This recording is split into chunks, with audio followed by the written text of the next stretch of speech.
Espero que vocês estejam bem. Nós vamos dar continuidade em meta da disciplina e na aula de hoje a gente vai falar um pouquinho de geometria molecular. Bom, pessoal, o que a gente vai ver basicamente na nossa aula? A gente vai ver o modelo de repulsão dos elétrons da camada de valência, como que esse modelo ele vai servir como base para a gente poder entender a parte das formas com que as moléculas estão no espaço, que aí a gente fala um pouco da diferença entre geometria e arranjo espacial, trabalha um pouco a questão também de polaridade, ligações e de moléculas e algumas regras práticas para se determinar a polaridade de moléculas. Bom, por que a gente precisa estudar esse assunto? As formas, gente, com que as moléculas estão, elas determinam os odores, os sabores, até ações como fármacos. E essas formas ainda, elas têm um papel crucial nas reações metabólicas que acontecem dentro do nosso organismo, afetando diretamente nos estados físicos, solubilidade, forças intermoleculares, uma vez que a gente estima a geometria correta da molécula, a gente pode levar em consideração a questão da polaridade e, por sua vez, essa polaridade ela influencia em todas as outras propriedades que a gente vai ver ao longo da disciplina. Quais os conhecimentos que a gente precisa dominar? A gente tem que estar inteirado a respeito daquela estrutura de Lewis que a gente fez nas aulas anteriores. Bom, o que esse modelo de repulsão dos elétrons da camada de valência nos diz? Em suma, gente, ele vai mostrar para a gente que os pares de elétrons não ligados e que estão no átomo central, ou pares de elétrons que estão coordenados ao átomo central, eles vão se repelir. E para minimizar essa repulsão, a molécula ela vai adotar uma forma que seja adequada de modo a minimizar esses impactos de repulsão e maximizar uma estrutura. Esse modelo também pode ser descrito da outra maneira. A distribuição espacial dos átomos coordenados e dos pares não ligantes será aquela que minimiza a repulsão eletrostática entre eles. Então, gente, nós temos repulsão de pares não ligados com pares não ligados, que vai ser maior do que pares não ligados e pares ligados, e, por sua vez, é maior do que pares ligados, pares ligados. E aí isso vai determinar toda uma questão de geometria. Bom, com isso a gente trabalha alguns conceitos que são fundamentais, então a gente fala do número de coordenação total, que é a soma dos pares de elétrons que não estão ligados e que estão associados ao átomo central, mas aqueles ligantes. Então, quando a gente soma, a gente considera, faz a estrutura poliatômica, considera o átomo central ali, átomos periféricos coordenados e pares de elétrons sobrando, quando a gente soma esses pares de elétrons que estão sobrando com esses átomos coordenados, nós temos o quê? O número de coordenação total. O arranjo eletrônico, gente, é um pouco diferente da geometria, porque o arranjo eletrônico considera cada par como se fosse um átomo, que está coordenado ali ao átomo central. Já a geometria, não, ela só reflete a posição dos átomos mesmo. Bom, como que a gente escreve essa estrutura? A gente vai fazer a mesma coisa que nós tínhamos visto na última aula. Escreveu a estrutura de Lewis, aí agora a diferença é que a gente vai determinar, gente, essa fórmula que é dada por AXNEM, que é o modelo que vem da repulsão dos pares de elétrons da camada de valência. Bom, o A vai representar o átomo central, o X representa os átomos periféricos e o E representa os pares de elétrons ao redor do átomo central. Então, esse N vai indicar quantos átomos estão ao redor do átomo central e o M, número de pares de elétrons ao redor desse átomo central. Aí a gente consegue determinar a geometria e o arranjo molecular. Bom, levando em consideração, gente, que moléculas formadas por dois átomos, ou seja, moléculas diatômicas, serão sempre lineares. Aqui eu trago para vocês uma tabela em que a gente prevê as principais geometrias, levando em consideração essa fórmula, né, que é VSPR, que é do tipo AXN-EM. Então, como que nós vamos fazer? Aqui o HCl, molécula diatômica, de cara já é linear. C2H2, a gente vê que é uma molécula que ela não tem um átomo central só. né? Então, a gente não consegue falar de átomo central. Nesse caso, para essa molécula aqui, ó, se vocês fizerem estrutura de Lewis, e vocês podem fazer de acordo com o que nós aprendemos na última aula, vocês vão chegar a essa aqui, ó, essa representação estrutural plana, tá? Isso aqui é uma geometria linear. A gente começa a estudar tanto para moléculas quanto para íons a partir daqui do CO2 e a gente vai até em compostos de xenônio. Então, vamos lá. A gente vai seguir as regrinhas que nós já tínhamos feito na outra aula e aqui eu venho trabalhar com vocês novamente para a gente chegar a essas geometrias. Vamos lá? Então, eu vou sair aqui desse conteúdo do PowerPoint, nós vamos para o quadro um pouquinho para mostrar para vocês. Olha aqui. O primeiro exemplo que está dado, gente, é do CO2, ó. Então, vamos lá. A gente vai repetir o que a gente já tinha feito na outra aula. 1 vezes 4 mais 2 vezes 6, ó. Carbono tem 4 elétrons na camada de valência, oxigênio tem 6. Então, a gente multiplica o número de átomos pelo número de elétrons na camada de valência e soma. 12 mais 4 dá 16. A gente divide por 2 para obter o número de pares de elétrons. Então, quer dizer que a gente tem 8 pares de elétrons. Então, carbono, o átomo central, os átomos periféricos, oxigênio. Distribuir 8 pares. 2, 3, 4, 5, 6, 7, 8. Como o carbono ele não está com o octeto completo, a gente pode vir aqui para completar esse octeto através da ligação coordenada dativa. Ó. Vai ficar O, C, dupla O, O. Gente, a gente tem um átomo central aqui que é o carbono, que eu vou chamar de A. 2 átomos periféricos, então para aquele X nós temos 2. Não tem nenhum par de elétrons aqui para repelir essas ligações. Então, toda vez que a gente tiver uma representação do tipo AX2, nós temos uma molécula linear. Como que seria isso aqui, ó? O átomo central e os átomos periféricos a ela coordenados. Pode ser dessa forma? Pode. Pode ser uma linha vertical? Pode. Né? No caso, a gente vai ter uma coluna representado. Mas pode ser diagonal? Pode. Mas geralmente a gente coloca dessa forma aqui. Então, átomo central e elas coordenadas. Como forma uma linha, a gente tem geometria linear. Aí depois a gente vai fazer da água. 2 vezes 1, mais 1 vezes 6. Ó, 2 mais 6, 8. Dividido por 2, a gente tem que distribuir 4 pares de elétrons. Como que a gente faz? Oxigênio no centro e os átomos de hidrogênio ao redor, que eles são periféricos, ó. 1, 2, 3, 4. Gente, agora notem que ao contrário dessa molécula aqui, a gente já tem 2 pares de elétrons ao redor do átomo central. E essa repulsão entre par de elétrons não ligantes em relação aos que estão ligados vão fazer com que essa geometria não seja uma geometria linear. Vai ocasionar repulsão de modo a afastar esses átomos que estão ligados. Então, a geometria podia ser tanto desse par quanto esse, tá, gente? A gente vai ter a geometria angular. A gente representa assim, né? A gente pode fazer dessa forma aqui, ó. Se a gente quiser fazer uma representação da geometria, geometria ela está formando um ângulo, então por isso ela é angular. Então guardem, geometria da água é uma geometria angular, tá? Nós podemos fazer os outros exemplos também, desde que a gente lembre, ó, que a água, então, ela tem 2 átomos periféricos, que a gente chama de X2, e tem 2 pares de elétrons ao redor do átomo central. Toda vez que a gente tem isso aqui, nós temos uma geometria angular. Nós vamos para o próximo exemplo, que é do SO2.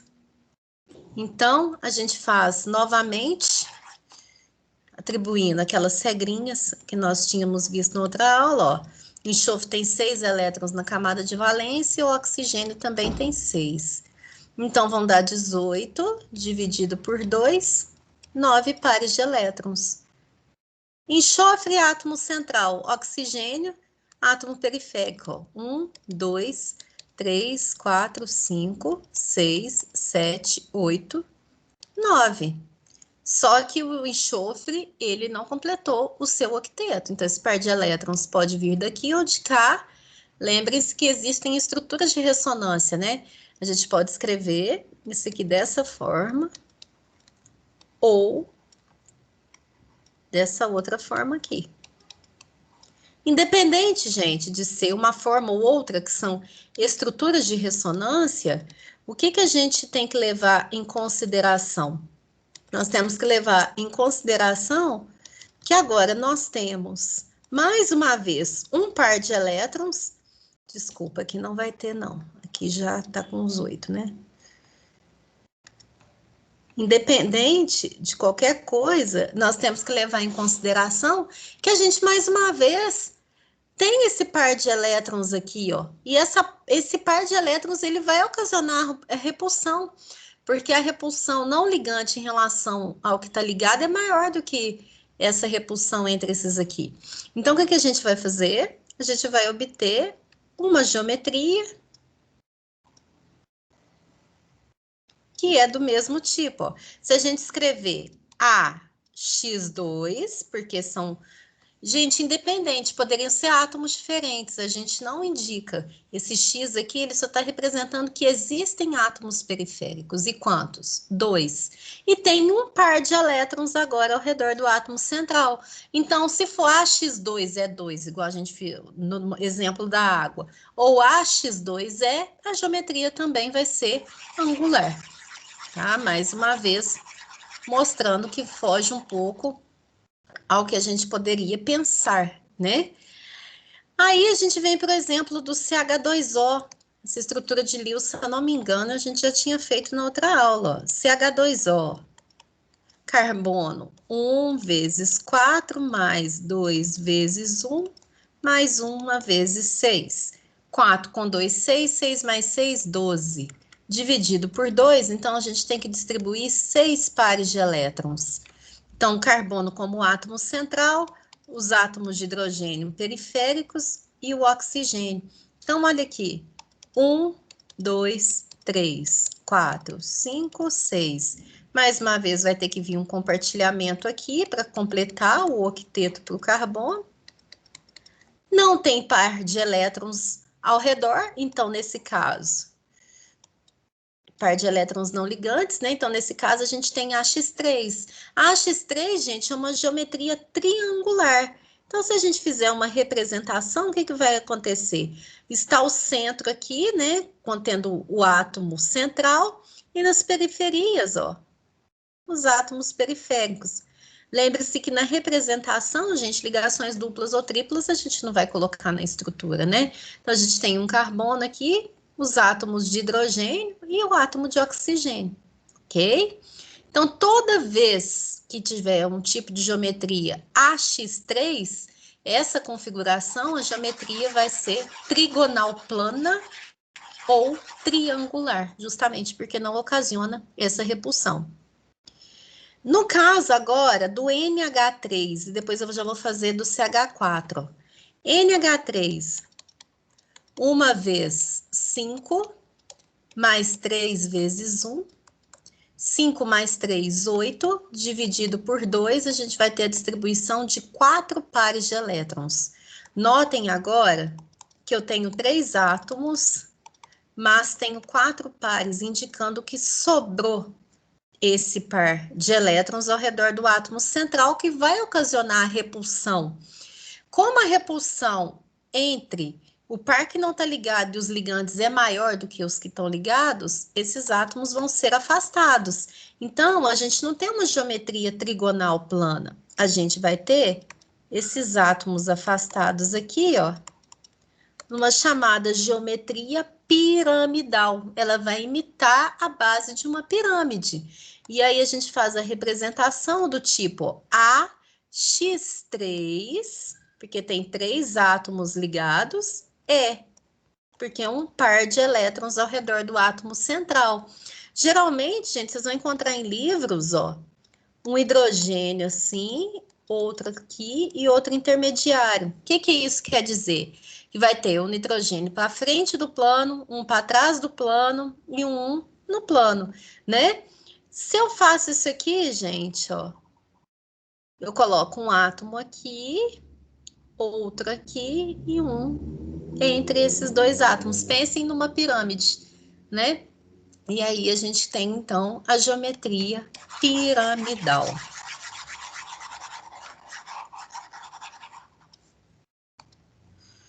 O outro exemplo do CH4. CH4, gente, a gente já pensa, ó, carbono tem 4, hidrogênio tem 1, elétron na camada de valência, 4 mais 4, 8, dividido por 2, 4 pares. Então, a gente tem, ó, hidrogênio, hidrogênio, hidrogênio, hidrogênio. Nós temos a representação do tipo AX4, porque tem 4 átomos periféricos ao redor do central e não tem nenhum par de elétrons ao redor desse átomo central. Então, a gente pensa como se fosse um tetraedro, ó, um átomo ligado lá em cima, um para frente do plano, um para trás e um intermediário. E nós temos a geometria tetraédrica. Se a gente pode fazer outra representação também, ó, hidrogênio para frente do plano, outro para trás, um para cima e um no plano. E aí a gente tem, toda vez que a gente tiver uma representação do tipo AX4, a geometria vai ser tetraédrica. Ok, pessoal? Bom, outro tipo que a gente fala, PCl5. PCl5, ó. Fósforo tem 5, cloro tem 7, 35 mais 5 dá 40, dividido por 2, a gente vai distribuir 20 pares de elétrons. Então, esse aqui, gente, é revendo, né, o conteúdo que vocês já viram, que é escrever a estrutura de Lewis para espécies poliatômicas, ó. 3, 4, 5, 6, 7, 8, 9, 10, 11, 12, 13, 14, 15, 16, 17, 18, 19 e 20, ó. Fósforo, lembre que é uma exceção à regra do octeto, ele é suficientemente grande para acomodar até 10 elétrons. Então, a gente tem aqui, gente, não tem repulsão, então nós temos uma representação do tipo AX5, e aí a gente tem uma bipirâmide trigonal. Quer dizer isso? A gente tem duas pirâmides, né, que formam triângulos. Então, a gente pode representar essa aqui por uma e uma outra maior. Uma pirâmide menor formada com esses 3 átomos, a outra formada com esses aqui. Então, a gente fala que é uma bipirâmide trigonal. Como que a gente faz a disposição desses átomos levando em consideração a geometria? Átomo central, os periféricos, e a gente faz desse tipo aqui. Toda vez que vocês se depararem com um tipo dessa geometria, é bipirâmide trigonal, tá? Já vou fazer o exemplo do CF6, ó. Enxofre tem 6 elétrons na camada de valência, o flúor tem 7. 42 mais 7, mais 6, 48, dividido por 2, a gente vai distribuir 24 pares de elétrons. Enxofre no centro, o flúor nas extremidades. 1, 2, 3, 4, 5, 6, 7, 8, 9, 10, 11, 12, 13, 14, 15, 16, 17, 18, 19, 20, 21, 22, 23, 24. A gente tem AX6, 6 átomos que estão ao redor, não temos pares de elétrons livres, então, toda vez que a gente tiver esse tipo de estrutura que a gente faz essa representação aqui, ó, ela é do tipo octaedro. Então, vocês podem pensar aí vinculada à matemática, né, gente? Aquela geometria, o que é um octaedro, né? É aquela figura. Então, vocês vão ter o átomo no centro, cada um dos vértices vão estar ocupando o quê? Um átomo periférico, ok? Bom, o outro exemplo aqui, IF4 mais.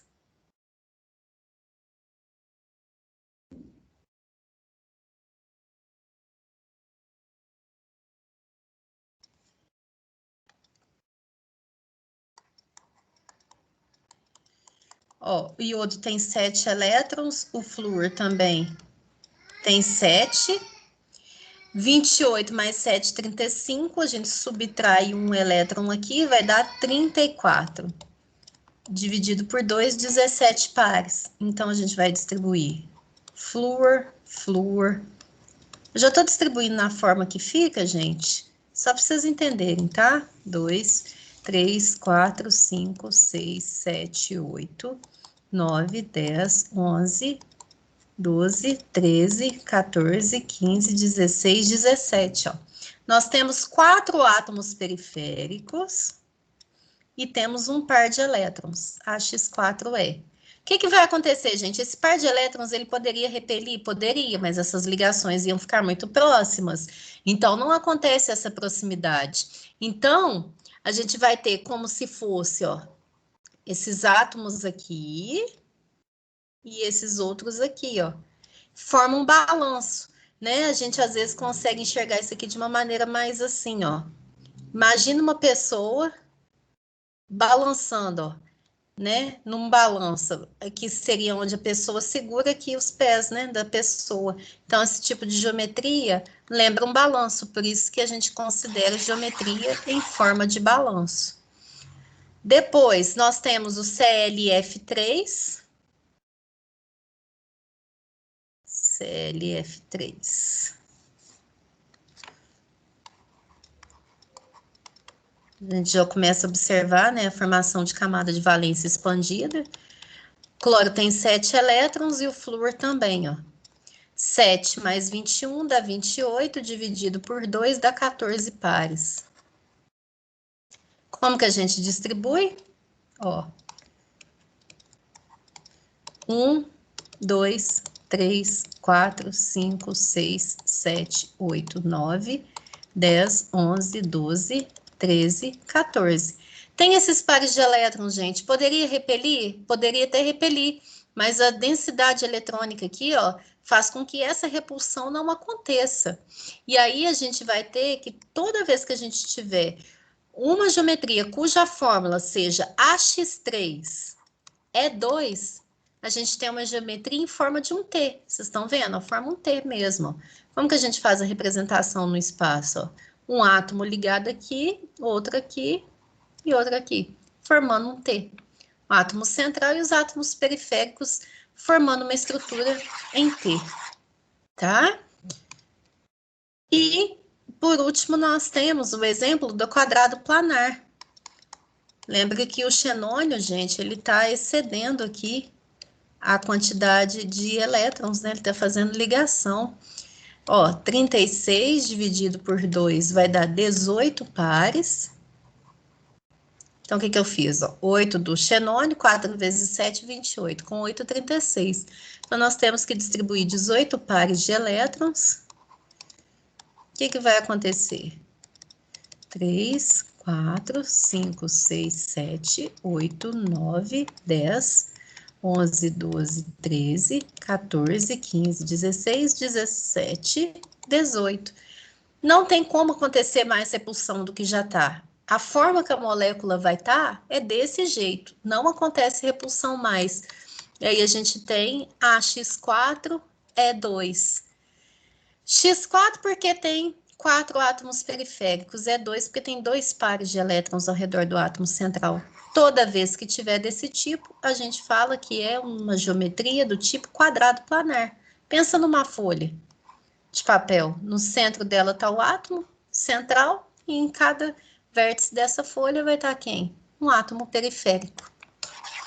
Ok, pessoal? Bom, gente, então essas seriam as geometrias. Nós vamos dar continuidade. Agora, quando a gente leva em consideração o arranjo, igual eu falei com você, gente, o arranjo leva em consideração os pares de elétrons como se fossem átomos. Então, por exemplo, quando a gente tem uma trigonal plana, beleza, não tem nenhum par de elétron não ligante. Mas olha aqui, na angular, no caso do SO2, nós tínhamos visto que são 2 átomos ligados e um par de elétrons ao redor do átomo central. Então, ele considera como se fosse 3. Por isso que a gente acha um arranjo trigonal plano. Ó. Aqui na amônia, por exemplo, ó, a tetraédrico aqui, porque segue, né? Um arranjo tetraédrico mesmo, porque são 4 ligados. Olha o NH3. Nós vimos que lá na amônia sobrava um par de elétrons ao redor do nitrogênio, e aí esse par de elétrons é considerado como um ligante, no caso do arranjo, por isso que o arranjo é tetraédrico. Da água, nós temos 2 ligantes, que são os hidrogênios. A gente viu que é uma geometria angular, mas no arranjo ele considera como um arranjo tetraédrico, porque os 2 pares de elétrons não ligantes ao redor do oxigênio são considerados como ligantes. Na bipirâmide trigonal, a gente observa o CF4. O CF4 ele tem 4 ligantes e um par não ligante, e aí a gente considera bipirâmide trigonal. Em T, o que a gente viu em T? É quando ele tem 3 átomos periféricos e 2 pares não ligados. Por isso que a gente fala também que o arranjo é bipiramidal, né? E assim sucessivamente, gente, ó. Quando a gente viu do quadrado planar, que esse último exemplo que eu trabalhei com vocês, a gente viu que sobrou 2 elétrons, 2 pares, desculpa, de elétrons ao redor do xenônio. E isso contabilizou com os 4 ligantes, e apesar da geometria ser quadrado planar, o arranjo foi octaédrico. Bom, aí dentro disso a gente fala um pouquinho de polaridade de ligações e de moléculas. Quando a gente fala de polaridade de ligação, nós tínhamos visto na outra aula que a eletronegatividade vai ser fundamental. Se a gente tiver, gente, átomos com a mesma eletronegatividade, a gente tem uma ligação o quê? Apolar. Então, exemplos, ó. H2, N2. Então, são moléculas diatômicas homonucleares, né? Que são formadas por um único elemento. Ó, o hidrogênio, o nitrogênio, se fosse Cl, Cl, F, ó. Né? São moléculas formadas pelo mesmo elemento químico, então ninguém vai puxar elétrons mais para si.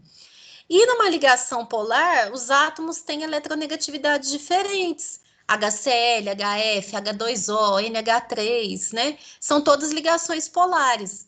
O elemento que é mais eletronegativo, ele desenvolve uma carga parcial negativa. Por exemplo, vamos imaginar que a água.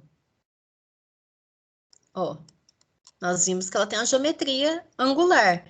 Entre esses átomos, o mais eletronegativo é o oxigênio, tá? E aí, o que a gente fala? Que essa ligação, o oxigênio, ele desenvolve uma carga parcial negativa, porque ele tende a puxar os elétrons para si, e o hidrogênio é uma carga parcial positiva. Isso aqui representa o momento de dipolo, né? Que é um polo que ele vai formar ali no momento. Então, a gente tem uma ligação polar. Agora, quando a gente fala de molécula, a gente tem que levar em consideração a geometria. Uma molécula apolar seria uma molécula em que os momentos de dipolo se cancelam. Ó. Vamos imaginar aqui o CO2. Ó, o oxigênio ele é mais eletronegativo, ele puxa os elétrons para si, e aí a força com que esse oxigênio puxa os elétrons para si é a mesma. Então, apesar dessas ligações serem polares, né? A gente tem aqui ligação polar, porque os elementos que estão fazendo a ligação têm diferença na eletronegatividade, a molécula como um todo vai ser apolar, porque não tem um momento de dipolo que a gente chama. Momento de dipolo a gente representa pela letra Mi. Na molécula apolar, o momento de dipolo é zero, e na polar vai ser diferente de zero. Vamos ver aqui como que a gente determina a polaridade de moléculas de uma forma fácil. Primeiro, a gente vai ver se há elétrons ligantes no átomo central. Bom, se houver elétrons não ligantes, gente, no átomo central, ela já vai ser uma molécula polar, tá? Algumas exceções são os compostos de xenônio e o I3-, que tem pares de elétrons ao redor do átomo central, mas são apolares. Se não houver, gente, os elétrons não ligantes, a gente vai verificar os átomos coordenados.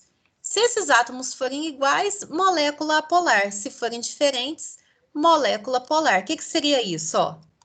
Isso aqui, par de elétrons não ligantes, não tem aqui. Mesma coisa nessa estrutura aqui, ó. Então tá, não tem par de elétrons não ligantes. Então a gente já tem que saber se os átomos são iguais ou se são diferentes, ó. Aqui os átomos são iguais, que estão coordenados. Então a gente tem uma molécula o quê? Apolar. Aqui os átomos são diferentes, então a gente tem uma molécula polar. De um modo geral, gente, essas formas das moléculas, elas estão relacionadas com essa questão dessa repulsão, mostrando que os pares que estão isolados, gente, que são os pares não ligantes, eles têm maior poder de repulsão do que os elétrons que participam das ligações. As ligações múltiplas, nós vimos que elas são tratadas como ligações simples, e que esses pares isolados, gente, eles distorcem a forma da molécula. E aí influencia nessa polaridade, igual nós vimos, e essa polaridade vai influenciar nas forças intermoleculares, estado físico e tudo isso, que são cenas do próximo capítulo. Aqui está o material que a gente utiliza bastante, principalmente sigo bastante esse livro do Princípios de Química. Bom, pessoal, o que eu tinha para trabalhar com vocês na aula de hoje é isso.